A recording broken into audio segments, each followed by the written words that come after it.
বিদ্যুৎ চলে যাওয়ার পরে আপনি আপনার রাউটারটিকে যদি সবসময় সচল রাখতে চান, সেজন্য ব্যবহার করতে পারেন ডক্টর.কমের মিনি ইউপিএস, যেটা 6 ঘন্টার মতো ব্যাকআপ দিবে ফুল চার্জ করার পরে। 5, 9 এবং 12 ভোল্ট তিনটা একসাথে দেওয়া আছে, এবং এখান থেকে চাইলে আপনি মোবাইলে চার্জ দিতে পারবেন। ডক্টর.কম মিনি ইউপিএস, এটা দিয়ে আপনি আপনার রাউটারটি সবসময় বিদ্যুৎ চলে যাওয়ার পরে সচল রাখতে পারবেন। এটা হচ্ছে 8000 এমপিয়ারের এবং 3-in-1 মিনি সাইজ। এটা আপনার পাবেন হচ্ছে 5, 9 এবং 12 ভোল্টের তিনটি চার্জার, এবং এ পাশে হচ্ছে এলইডি সিগন্যাল আছে। আর এটার up to 6 hour backup time, আপনি 6 ঘন্টা চার্জিং ব্যাকআপ পাবেন। এবং এটা হচ্ছে এক্সেল ব্র্যান্ডের একটি প্রোডাক্টস, এক্সেলের ডক্টর.কম মিনি ইউপিএস। পরে একটা হচ্ছে কুইক ইউজার ম্যানুয়াল গাইড। এটা দেখে আপনি চাইলে কিভাবে সংযোগ করতে হয় সব কিছু এটার মাঝে লেখা আছে। তারপরে হচ্ছে এটি মূলত 5 ভোল্টের।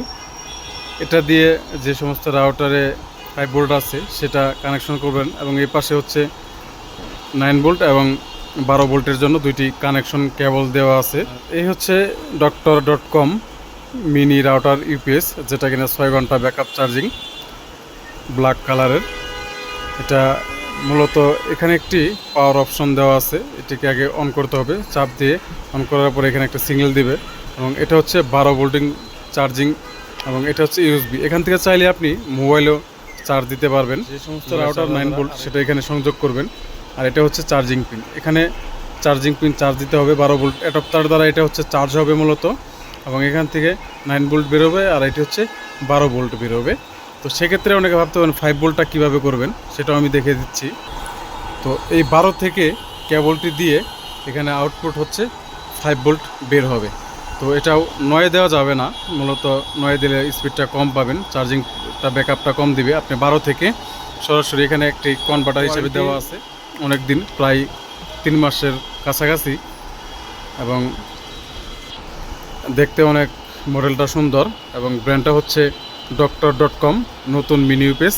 তবে ঈদ উপলক্ষে এটি বিশেষ ছাড় আছে। চলে আসুন আমাদের লোকেশন অনুযায়ী, আইকন কম্পিউটার, কোনাবাড়ি, গাজীপুর, উজ্জ্বল কমপ্লেক্সের 3য় তলায়। এবং সবচেয়ে বড় কথা হচ্ছে এটা কিন্তু মেড ইন ভিয়েতনামের প্রোডাক্টস। তো বুঝতে পারছেন অবশ্যই প্রোডাক্টসটি ভালো হবে।